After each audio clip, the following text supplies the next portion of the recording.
Salut tout le monde, j'espère que vous allez bien. Aujourd'hui on se retrouve pour un update lecture. J'ai 4 lectures assez diverses à vous présenter.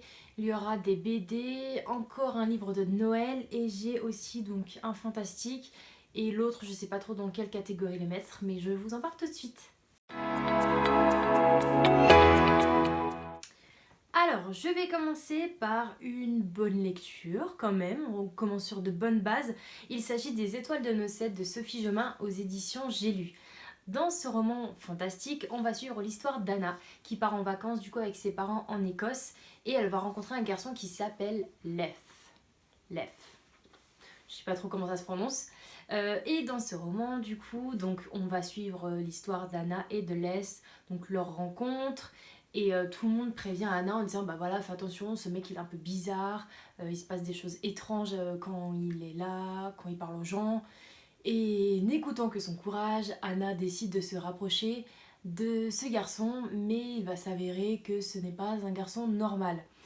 Ça ressemble énormément à Twilight pour le coup, dans le sens où c'est une jeune fille qui part de son pays ou de son état d'origine et qui va rencontrer des êtres surnaturels. Donc ce roman a été vraiment une très très bonne lecture. J'ai dévoré le livre, vraiment, je suis retombée un petit peu dans l'adolescence avec la romance de Anna et Les.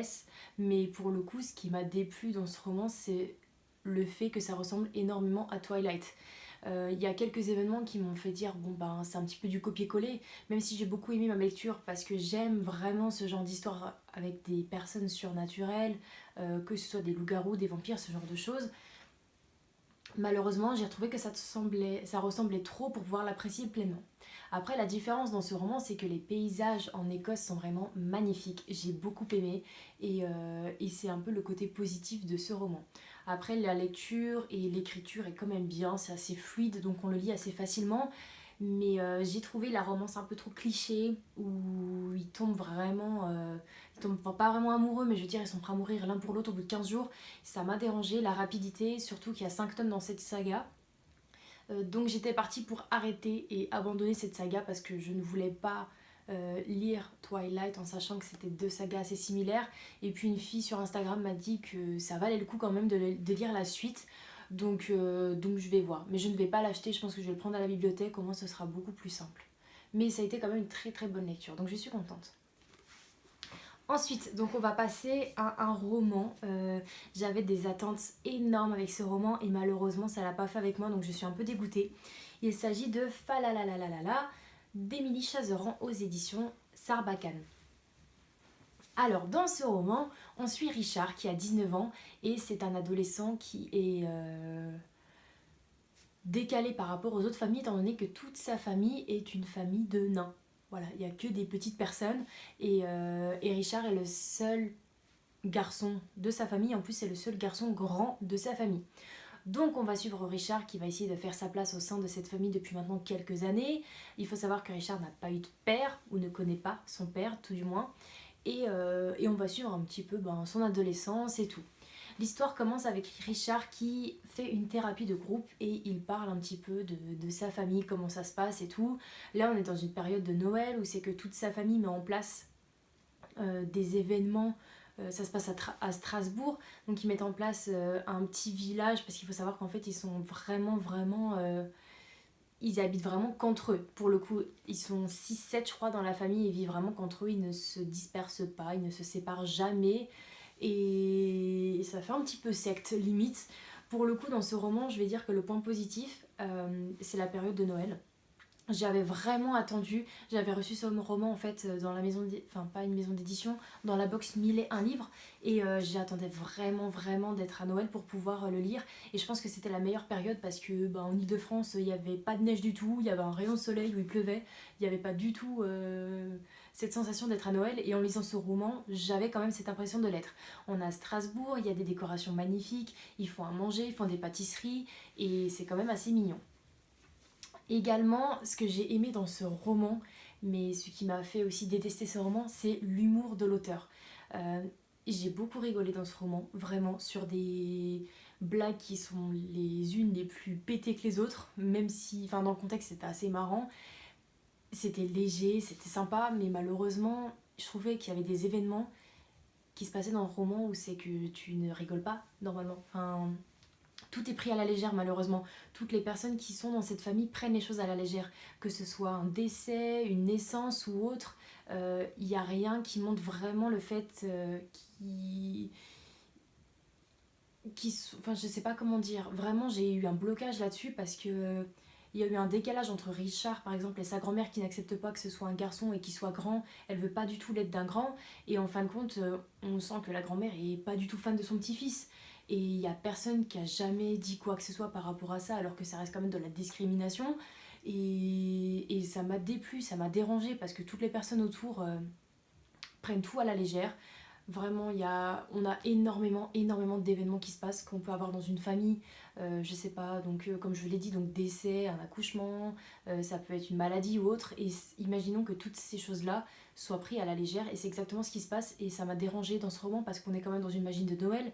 On est quand même dans une période où les personnages sont en famille et j'ai pas retrouvé ce côté familial de Noël et du coup ça m'a vraiment dérangée et je trouve que l'humour n'est pas passé comme il devrait dans ce roman, pour moi en tout cas. Ensuite, alors ça va être un livre qui est assez dur à expliquer. Donc c'est un livre qu'on m'a offert à Noël dernier, donc en 2018. Je voulais lire absolument avant Noël 2019 et c'était fait. Il s'agit de Tout ce que nous aurions pu être, toi et moi, si nous n'étions pas toi et moi, d'Albert Espinosa aux éditions Le Livre de Poche. Ici, on suit Marcos. Marcos vient de perdre sa maman et pour ne plus y penser, il va faire en sorte de prendre un cachet qui va arrêter son sommeil. Donc il ne va plus du tout dormir. Donc il paye pour avoir ce cachet et voilà un petit peu l'histoire. Tout simplement. Et quand on m'a offert ce roman, on m'a dit ouais voilà c'est l'histoire de telle personne qui prend un cachet, qui ne dort plus du tout et tu verras c'est super sympa. Je me suis dit bon bah d'accord ok ça va être stylé de voir un petit peu une vie où c'est que les personnes ne dorment plus du tout. Est-ce qu'elles vont vivre 24 heures sur 24? Est-ce que les horaires d'ouverture de certains trucs vont changer également? Tes horaires du bureau, ça se passe comment? Le cinéma, tout ça. Je trouvais ça un peu stylé. Et puis en fin de compte, j'ai été un peu déçue de ce roman parce que on suit quand même Marcos qui va essayer de prendre cette pilule pour ne pas dormir, du moins essayer. Il la commande, mais on est vraiment dans. Il est aussi dans le doute à savoir est-ce que c'est bon pour moi ou pas de prendre ce médicament. Et puis par la suite, en fin de compte, on suit également Marcos dans le même. Dans sa même vie. Et il faut savoir que Marcos a un don qui lui permet. Alors je sais plus c'est quoi vraiment. Euh, Ah voilà en fait, il voit les souvenirs des gens. Et en fin de compte, il y a des policiers qui découvrent un étranger. Pour eux, c'est une personne vraiment qui vient d'une autre planète, qui vient d'ailleurs. Et ils font appel à Marcus pour pouvoir un petit peu visualiser et rentrer dans la tête de cet étranger. Et malheureusement, les trois quarts du livre sont basés là-dessus, sur Marcos et l'étranger. Donc on n'a pas vraiment cette notion de est-ce que Marcos va pouvoir dormir, est-ce qu'il ne va jamais dormir de sa vie, qu'est-ce qui va se passer, son métabolisme ou autre. On en parle très peu, vraiment très peu. Mais par contre, voilà, j'ai été vraiment déçue de cette partie de livre qui n'a pas été mise en valeur, mais cependant la rencontre avec l'étranger était une super bonne rencontre et j'ai beaucoup aimé vraiment le sens du livre et ce qu'a voulu dire l'auteur, surtout à la fin du livre. Euh, voilà, je pense que la rencontre en fait avec Marcos et l'étranger va nous permettre de comprendre un petit peu plus, et limite de se poser des questions à savoir mais si ça se passait vraiment, comment on réagirait nous-mêmes. Et voilà, je sais pas si je pourrais recommander ce roman ou pas parce que les attentes d'une personne à une autre sont très diverses. Moi, je m'attendais vraiment à lire un roman sur le sommeil, ce genre de choses, et j'ai été déçue, mais d'un côté, la rencontre avec l'étranger a quand même rattrapé ça. Même si je m'attendais pas à ce que le livre soit basé dessus, mine de rien, ça a été une très bonne lecture, et j'ai beaucoup aimé ce côté-là. Donc j'étais un petit peu, voilà, j'étais mitigée entre la déception et de me dire, bon, l'auteur a quand même bien rattrapé, et le final est plutôt sympa. C'est vrai que c'est un roman que j'ai vu très rarement passer. Albert Espinosa, c'est quand même un auteur qui est plutôt connu. Donc si jamais vous avez lu un livre de lui ou pas, n'hésitez pas à me dire si vous êtes un petit peu pareil que moi, mitigé sur ces romans, parce que pour le coup, il était super intéressant à lire. Bon, c'est un tout petit livre, il fait 200 pages, donc c'est vraiment un tout petit roman et il s'est lu plutôt facilement, donc c'est déjà ça. Ensuite, alors, ça c'est un style de roman, je vous en avais parlé je crois dans un book haul. Ce sont des BD que j'ai commandé à France Loisirs et il s'agit de La Brigade des Cauchemars de Franck Tillier, Guy Dumont et Drac. Alors, je sais pas vraiment si c'est quelqu'un qui a écrit ça. Donc j'ai lu le tome 1 et le tome 2. Euh, alors, La Brigade des Cauchemars, ça parle de quoi? La Brigade des Cauchemars, ce sont des adolescents qui rentrent dans la tête des enfants pour pouvoir trouver la raison de leur cauchemar. Donc là, on est vraiment dans un institut, on est dans un bâtiment où ce sont deux adolescents dont il y a un enfant, et cet enfant, en fait, son père, c'est celui qui gère l'institut. Et c'est son père qui va décider que son fils et son meilleur ami rentrent dans la tête de tel et tel adolescent pour pouvoir gérer les cauchemars et surtout arrêter les cauchemars de ses enfants. Et j'ai trouvé ça plutôt sympa parce qu'on va suivre des personnages qui sont plutôt mystérieux, qui n'ont pas du tout de mémoire dans le sens où ils savent pas ce qui s'est passé à telle date ou quand ils étaient petits, ils n'ont aucun souvenir. Et on se pose énormément de questions dans ce roman, dans cette BD. C'est une BD qui se lit très facilement, bien évidemment, parce que ça reste une BD. Et on a quand même le côté de Franck Tillier plutôt mystérieux et assez sombre. Parce qu'à la fin du tome 2, j'étais là et je me suis dit, oh là là, le tome 3 n'était pas encore sorti, du moins pas sorti sur France Loisirs.